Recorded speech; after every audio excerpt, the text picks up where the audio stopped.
इन दोस्तों, इस समय पूरा देश एक ही चीज़ से फ्रस्ट्रेटेड है और वो है कोरोना वायरस। ना तो चीज़ें उनको सही तरीके से मिल रही हैं, ना संसाधन सही तरीके से मिल रहा है, ना सुविधाएं मिल रही हैं, ना सरकार कोऑपरेट कर रही है।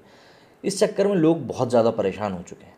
लेकिन जब भी आगे चलकर जब हम इस वायरस से निजात पा चुके होंगे, तब इस वायरस के ओरिजिन के बारे में ज़रूर बात होगी।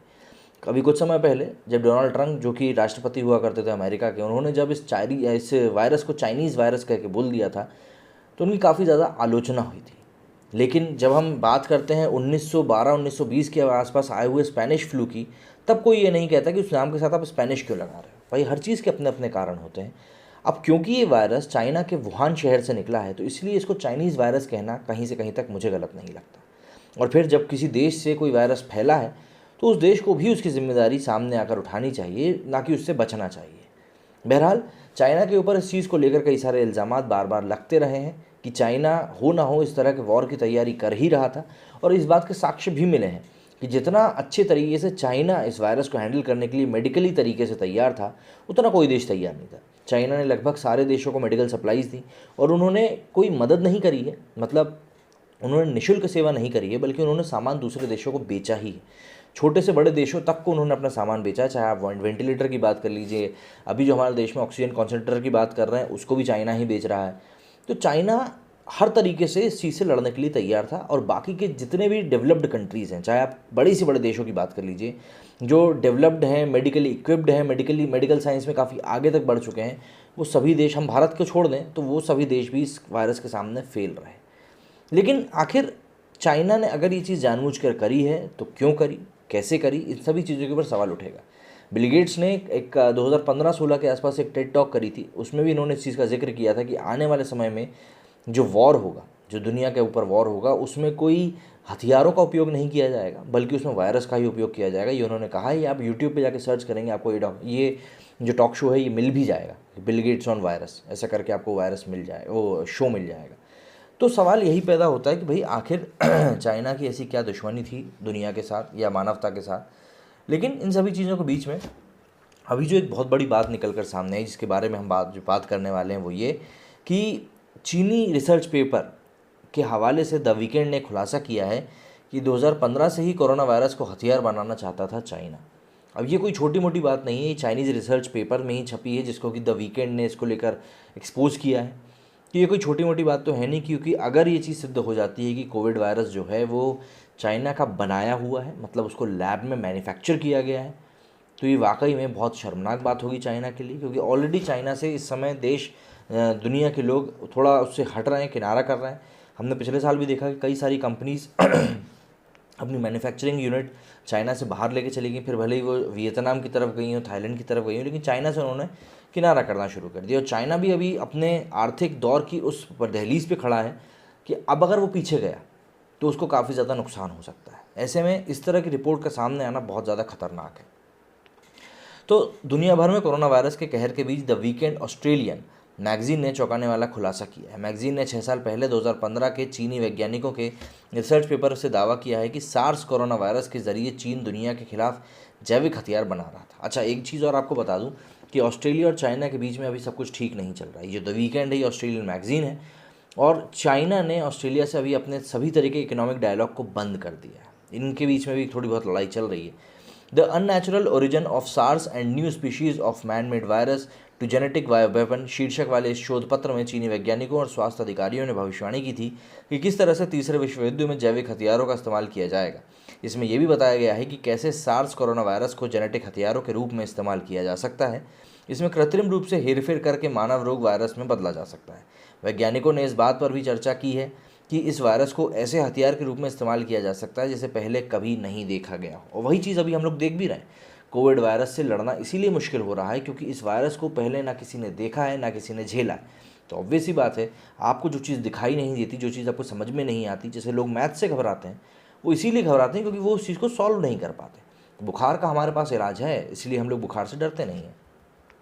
रिसर्च पेपर की हैरान करने वाली जानकारी 6 साल पहले प्रकाशित हुई थी, लेकिन कोरोना वायरस के कारण उपजे वैश्विक संकट से ये अस्वाभाविक रूप से समानता है। ऑस्ट्रेलिया रणनीतिक संस्थान के कार्यकारी निदेशक पीटर जेनिंग्स ने डॉक्यूमेंट्स में स्मोक गन के रूप में इस रहस्य पर से पर्दा उठाया है। उन्होंने इस मामले में जोर देकर कहा कि मुझे लगता है कि ये महत्वपूर्ण है क्योंकि इससे ये स्पष्ट होता है कि चीनी वैज्ञानिक कोरोना वायरस के अनेक रूपों को मिलिट्री वेपन के तौर पर इस्तेमाल करने के बारे में सोच रहे थे। वे ये सोच रहे हैं कि इसे कहाँ डेवलप किया जाए, ये रिपोर्ट्स में खुलासा हुआ है। अब मान लीजिए कई जगह से तो ये भी बातें आ रही हैं कि ये वायरस लीक हुआ है, दरअसल मतलब इसको छोड़ा नहीं गया है पर ये लीक हुआ है। जेनिंग्स आगे कहते हैं कि इसे इस बात की संभावनाओं के बारे में जानने के लिए शुरू किया गया था कि वायरस का सैन्य इस्तेमाल किया जा सकता है या नहीं। अगर इसका फैलाव होता है तो इससे चीन को मदद मिलेगी, लेकिन यह इसके उलट है। AICPI के कार्यकारी निदेशक ने बताया कि कैसे कोरोना वायरस की उत्पत्ति की स्वतंत्र जांच कराने में चीन बचता रहा। ये बात जाहिर तौर पे है कि ये वायरस की उत्पत्ति कैसे हुई। जब भी इसके बारे में चीन से बोला गया कि भाई आप इसके बारे में जांच करने दें, तो चाइना ने इससे थोड़ा बहुत इस चीज़ को इग्नोर ही किया कि यार ये चीज़ जब तक ना हो तब तक अच्छा है। इस रिसर्च पेपर के 18 राइटर्स के पीपल्स लिबरेशन आर्मी से जुड़े वैज्ञानिक और हथियार विशेषज्ञ शामिल हैं। इसे cyber verification expert Robert Potter ने वेरीफाई किया था। रॉबर्ट पॉटर ने इसको लेकर कहा था कि हम एक हाई कॉन्फिडेंस निष्कर्ष पर पहुंचे हैं, ये जेन्युइन है, लेकिन अब ये किसी और पर निर्भर करता है कि ये कितना गंभीर है। इसे कुछ साल पहले ही ईजाद किया गया था, अब चीन इसे निश्चित तौर पर हटाने की कोशिश करेगा। अब इसे कवर किया गया है। हालांकि रॉबर्ट पॉटर ने चीनी वैज्ञानिकों के रिसर्च पर चर्चा करने के लिए संदेह व्यक्त किया है। उन्होंने कहा कि यह खुद से नहीं बना, बल्कि चीनी सरकार द्वारा इस पर कार्रवाई की गई थी। रॉबर्ट पॉटर आगे लिखते हैं कि यह हकीकत में बहुत दिलचस्प है, जिसके ज़रिए ये दिखाया जा सके कि उनके वैज्ञानिक और शोधकर्ता क्या सोच रहे हैं। जब कोरोना वायरस की उत्पत्ति के बारे में जानने के लिए विश्व स्वास्थ्य संगठन की टीम ने चीन का दौरा किया था, तब इसका उल्लेख किया जाना चाहिए था। जानकारी के लिए आप लोगों को बता दूँ कि जो भी कोई रिपोर्टर्स थे जिन्होंने इसको लेकर विसल ब्लोइंग की थी, जो पूरी इस बात का खुलासा किया था कि भैया चाइना में क्या चल रहा है इस चीज़ को लेकर, तो उन रिपोर्टर्स को भी गायब कर दिया गया। और चाइना में ये चीज़ बहुत नॉर्मल है। उइगर मुसलमानों के साथ वहाँ पर क्या चीज़ की जाती हैं, डिटेंशन कैंप क्या होते हैं, वहाँ पर उनके बच्चों कैसे उनसे छीन लिया जाता है, ये सभी चीज़ें दुनिया के सामने हैं और चाइना इन चीज़ों को मानने से हमेशा से इनकार करता रहा है। तो कोई बड़ी बात नहीं है कि ये वायरस भी चाइना की ही पैदाइश हो। विश्व स्वास्थ्य संगठन मतलब WHO और चीनी विशेषज्ञ मिशन की संयुक्त टीम ने दावा किया है कि कोरोना वायरस दिसंबर 2019 से पहले चीन के वुहान प्रांत में था ही नहीं। बीते 4 मार्च को वैज्ञानिकों के एक समूह ने संयुक्त राष्ट्र को एक ओपन लेटर लिखा था, जिसमें कोरोना वायरस के जांच की वैज्ञानिक वैधता से समझौता किए जाने के बारे में जानकारी दी गई थी। इस पत्र में 26 लोगों ने अपने हस्ताक्षर भी किए थे, जिसमें वुहान कोरोना वायरस की उत्पत्ति के निष्पक्ष जांच की मांग की गई थी। वैज्ञानिकों ने अफसोस जताया है कि वायरस की उत्पत्ति का स्थान महामारी के फैलने के 1 साल बाद भी नहीं पता चल सका है। उन्होंने कहा कि हम ये आवश्यक मानते हैं कि महामारी की उत्पत्ति के बारे में सभी परिकल्पनाओं की पूरी तरीके से जाँच की जाती है और राजनीति या अन्य संवेदनशीलता के संबंध में सभी आवश्यक संसाधनों तक पूरी पहुँच दी जाती है। क्योंकि इस चीज़ को पूरे हुए काफ़ी टाइम हो चुका है और मतलब वायरस को फैले हुए अगर हम इसको कोविड-19 कहा जाता है, क्योंकि 2019 से फैलना शुरू हुआ था। अगर हम तब से ही बात करें तो 20 गुजर चुका है, 21 लगभग आधा हो चुका है। तो ऐसे में 1.5 से पौने 2 साल का टाइम गुजर चुका है, लेकिन इस वायरस की उत्पत्ति के बारे में अभी तक कोई बात समझ में नहीं आई। अब अगर चाइना के अलावा शायद कोई और देश होता तो उसके ऊपर अभी तक जितने भी डेवलप्ड कंट्रीज़ हैं, चाहे वो यूरोपियन यूनियन हो या फिर अमेरिका हो, ये सब चढ़ बैठे होते। लेकिन क्योंकि वो चाइना है तो उसको दबाना थोड़ा सा मुश्किल है। वैज्ञानिकों का कहना है कि हमारे विश्लेषण के आधार पर, जैसा कि विश्व स्वास्थ्य संगठन और चीनी अधिकारियों द्वारा बुलाई गई ग्लोबल स्टडी में पता चला है कि इस वायरस की प्राकृतिक उत्पत्ति का कोई सबूत नहीं है। अब प्राकृतिक उत्पत्ति का अगर कोई सबूत नहीं है तो जाहिर तौर पर बात है ये अप्राकृतिक चीज़ है, मतलब ये मैन मेड चीज़ है। इसको क्यों मानने में हम लोग इतना डर रहे हैं?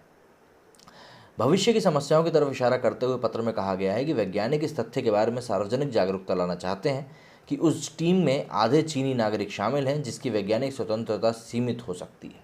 अब इस बात को समझने के लिए मुझे नहीं लगता किसी को बहुत ज़्यादा दिमाग लगाने की ज़रूरत है कि इस वायरस के पीछे क्या बात हो सकती है।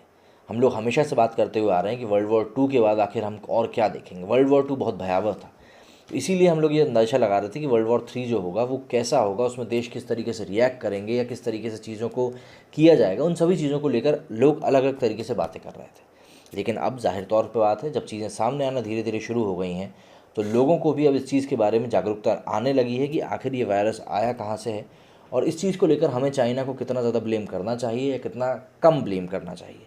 लेकिन हाँ, जितने भी इशारों की अगर हम समझें कि जो बातें सामने आ रही हैं उनको देखकर तो यही लगता है कि कहीं ना कहीं सभी चीज़ों में चाइना का हाथ ज़रूर था।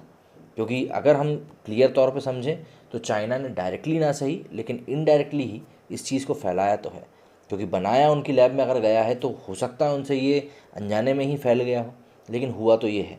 क्योंकि वुहान में मिलना और फिर उसके बाद आपका सहयोग न करना, ये सब चीज़ें बताता है कि कहीं ना कहीं चाइना की दाल ही ख़राब थी, तभी ये सब चीज़ें इस तरीके से बिगड़ी। उम्मीद करता हूँ कि आप और आपके सभी चाहने वाले सुरक्षित रहेंगे, सरकार की बातों को समझें और जितना हो सके इस वायरस से दूर रहें। इसलिए सोशल डिस्टेंसिंग के नॉर्म्स का पालन करें। मेरी वीडियो फिलहाल इतना ही। जय हिंद, जय भारत।